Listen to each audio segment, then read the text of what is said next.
महाराष्ट्र माझा, प्रत्येक गावातून आणि प्रत्येक जिल्ह्यातून थेट तुमच्यापर्यंत। नीट पेपर फुटी प्रकरणावर कर्जतमध्ये जनआक्रोश, शिक्षण मंत्र्यांच्या राजीनाम्याची मागणी, राष्ट्रपतींना तहसीलदारामार्फत निवेदन। देशभर गाजलेल्या नीट परीक्षा पेपरफुटी प्रकरणाच्या निषेधार्थ कर्जत तालुक्यात विद्यार्थी, पालक आणि नागरिकांनी मोठ्या संख्येने एकत्र येत राष्ट्रपतींना तहसीलदार कर्जत यांच्यामार्फत निवेदन सादर केले। केंद्रीय शिक्षण मंत्री धर्मेंद्र प्रधान यांनी नैतिक जबाबदारी स्वीकारून राजीनामा द्यावा, तसेच संपूर्ण प्रकरणाची सर्वोच्च स्तरावर स्वतंत्र, निष्पक्ष आणि वेळबद्ध चौकशी करण्यात यावी, अशी प्रमुख मागणी या निवेदनातून करण्यात आली। कर्जत तालुका प्रमुख, विद्यार्थी आणि पालक मंचाच्या नेतृत्वाखाली झालेल्या या आंदोलनात नीट परीक्षा प्रक्रियेतील कथित गैरव्यवहारामुळे लाखो विद्यार्थ्यांचे भविष्य धोक्यात आलेले आहे। प्रामाणिक विद्यार्थ्यांवर अन्याय झाल्याची भावना व्यक्त करण्यात आलेली आहे। शिक्षक व्यवस्थेवरील जनतेचा विश्वास डळमळीत झालेला आहे।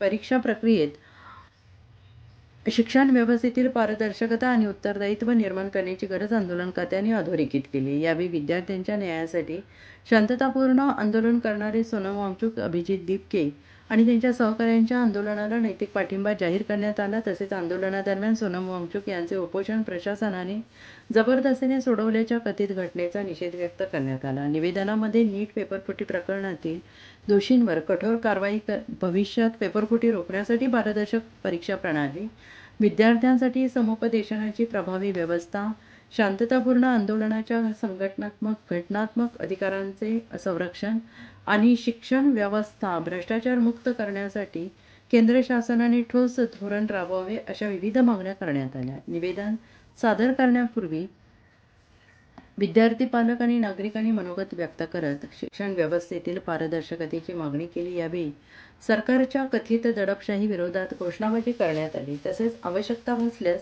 भविष्यात अधिक तीव्र स्वरूपाचे आंदोलन छेडण्याचा इशारा देण्यात आला। या आंदोलनात कर्जतमधील विविध राजकीय पक्ष, सामाजिक संघटना, स्वयंसेवी संस्था, वकील, डॉक्टर, अभियंते, पत्रकार तसेच सर्व स्तरातील नागरिक मोठ्या संख्येने सहभागी झाले होते। त्यामुळे कर्जतमध्ये नीट पेपरफुटी प्रकरणामधील हा निषेध व्यापक लोकसमर्थनासह पार पडल्याचे चित्र पाहायला मिळाले। महाराष्ट्र माझासाठी जगदीश दगडे, रायगड, कर्जत। आज कर्जत तालुक्यातील हजारो विद्यार्थी व पालकांच्या वतीने आज आम्ही मान्य राष्ट्रपती यांना तहसीलदार साहेब कर्जत यांच्या माध्यमातून निवेदन दिलेले आहे। आज आपण पाहिलं असेल, खूप मोठ्या प्रमाणामध्ये महिला असतील, पुरुष असतील, विद्यार्थी असतील, अनेक अशा विद्यार्थी, मुलं मुली या आजच्या कार्यक्रमाला उपस्थित होत्या। आपण पाहिलं असेल, गेल्या 30-31 दिवसापासून जे जंतर मंतरवर सोनम वांगचुक आणि अभिजित दिपके यांचं जे आंदोलन सुरू आहे, त्या नीटच्या परीक्षेमध्ये जे पेपरफुटीमध्ये ज्याचा फटका अनेक हजारो लाखो मुलांना जो पट बसलेला आहे, त्याच्यामध्ये 20 मुलांनी त्याच्यामध्ये आत्महत्या केलेली आहे। तर ह्या संदर्भात धर्मेंद्र प्रधाननी राजीनामा दिला पाहिजे। याच्यामध्ये कुठेतरी एक सिस्टीम आली पाहिजे, कारण ज्या पद्धतीने जर त्यांना मार्क्स कमी पडल्यानंतर त्यांचं आयुष्य जर या त्याची जबाबदारी कोणी धर्मेंद्र प्रधान यांनी वैयक्तिक दृष्टीने ज्या सोनम हे पूर्णपणे संविधानिक अधिकार उल्लंघन आहे आणि ह्याच्या पुढे कुठल्याही प्रकारे देशभरामध्ये जी लोक आंदोलन करतायत त्यांना अशा प्रकारे त्यांचं आंदोलन चिरडण्याचं किंवा त्यांना अशा प्रकारे प्रेशराईज करण्याचं कुठल्याही प्रकारची व्यवस्था केली नाही पाहिजे। आज तुम्ही पाहिलं असेल का 20 तारखेला लोकशाही मधला मोर्चे, आंदोलन, धरणे आणि निषेध करणं हे लोकशाहीचे अंग आहेत, जे लोकांच्या भावना व्यक्त करण्यासाठी आपण गेले अनेक वर्ष करीत आलेलो आहेत। परंतु आज तिथल्या ज्या मुलांच्या जीवितावर आपण देशाचं स्वप्न रंगवतोय, त्या मुलांच्यावर लाठीमार केलेला आहे, त्याचा सुद्धा आम्ही या घटनेचा निषेध करतोय आणि हे सर्व करण्यासाठी आम्ही निवेदन दिलेलं आहे।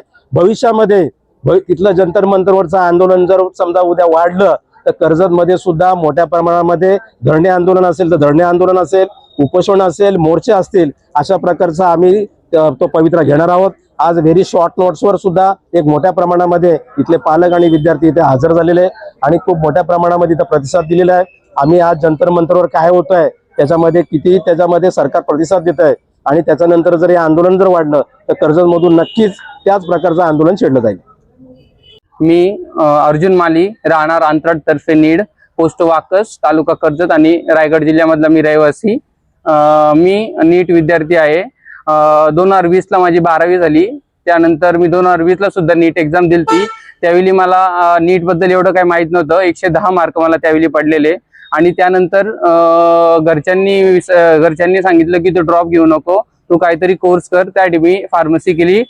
कोकण ज्ञानपीठ कर्जत येते. आणि 2023ला मी परत पुन्हा परीक्षा दिली. त्यामध्ये थोडे मार्क कमी पडले, तर मी बोललो की ठीक आहे, 1 वर्ष पूर्ण प्रिपरेशन नाही, त्यामुळे होऊ शकतं. त्यामुळे मी पुन्हा क्लास लावला. 2024ला मी पेपर दिला. आणि त्यावेळी 2024ला मोठ्या प्रमाणामध्ये पेपर फुटी झाली.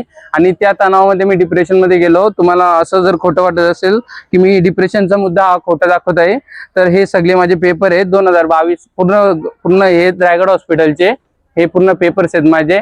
आणि सरकारला जर मला म्हणायचं म्हणलं तर हा जो मुद्दा आहे तो राजकीय नसून हा एक विद्यार्थ्याचा मुद्दा आहे, एज्युकेशनचा मुद्दा आहे. तुम्ही हा मुद्दा राजकीय वलनावरती आणि धर्मावरती अजिबात नेऊ नका. हा मुद्दा आमच्या स्टुडंटचा आहे, आमच्या शिक्षणाचा आहे.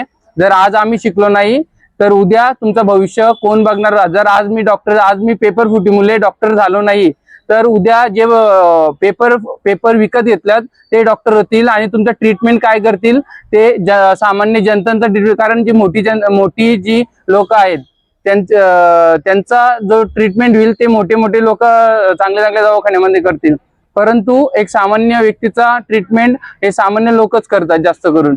तर कृपया माझा या सरकारला जाहीर निषेध आहे. माझं जाहीर आव्हान आहे प्रधानमंत्री मोदीला आणि धर्मेंद्र प्रधान यांना.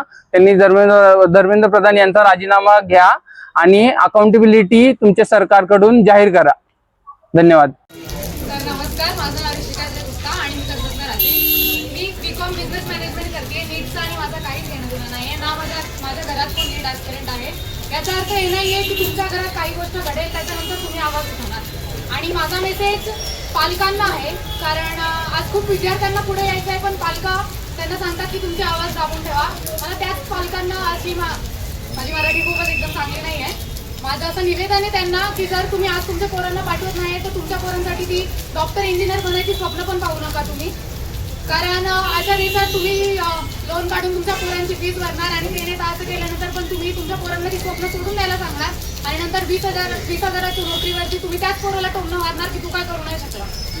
त्याच्यानंतर फक्त एक केसेस नाही, आज सोशल मीडियाचा जमाना आहे म्हणून आमच्यासारख्या जनरेशनला हे सगळं माहिती आहे. माझ्या घरात सुद्धा खूप जणांना अजूनपर्यंत हे सगळं माहीत नव्हतं. परवा जेव्हा सोनम वांगचुक सरांना ते घेऊन गेले, तर एवढाच त्यांचा रिस्पेक्टफुल वे होता त्यांना घेऊन जायचं हॉस्पिटलला. तर they should have made an approach to the CJP. They should have requested them. कारण की जे डॉक्टर्स होते जे रोज त्यांना चेकअप करत होते, त्यांचे रोज रिपोर्ट्स येत होते आणि आज हॉस्पिटलला जाऊन त्यांच्या वाईफला सुद्धा ते व्हायटल्स नाही दाखवत जे त्यांचे ओरिजिनल आहेत.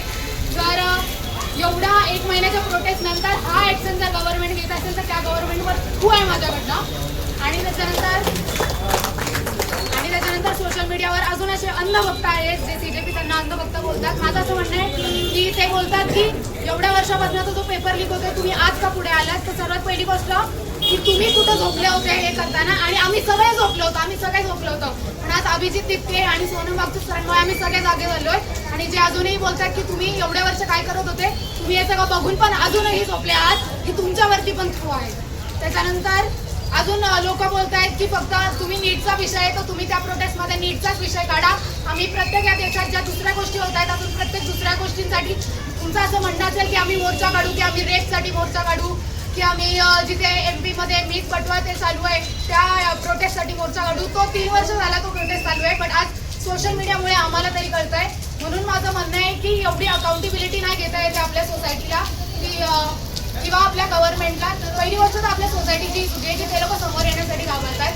आज जेव्हा आपल्याला हिंमत भेटते आहे, आज जेव्हा आपल्याला संविधानाने आपल्याला तो पूर्ण हक्क दिला आहे की आपण आपली आवाज उचलू शकतो आणि कुठल्याच नेत्याला आणि कुठल्याच पोलीस अधिकाऱ्याला हक्क नाही आहे की तो तुम्हाला दाबू शकेल तर तुमची गोष्ट जी आहे ती बरोबर रस्त्यावर जात असेल तर. म्हणून माझं असं म्हणणं आहे की कोणीच घाबरू नका, सगळ्यांनी पुढे या, तुमचं मत सगळ्यांकडनं ऐकलं जाईल. जर तुम्ही घरात असे बसून राहिले, तुम्ही तुमच्या पोरांना दाबून ठेवलं तर तुमचा पण हक्क नाही. तुम्ही तुमच्या पोरांना उद्या मुलं की तू काहीच नाही करू शकतो. महाराष्ट्र माझाला सबस्क्राईब करा आणि बाजूचा बेल आयकॉन प्रेस करून मिळवा आपल्या परिसरातील ठळक आणि ताज्या घडामोडी.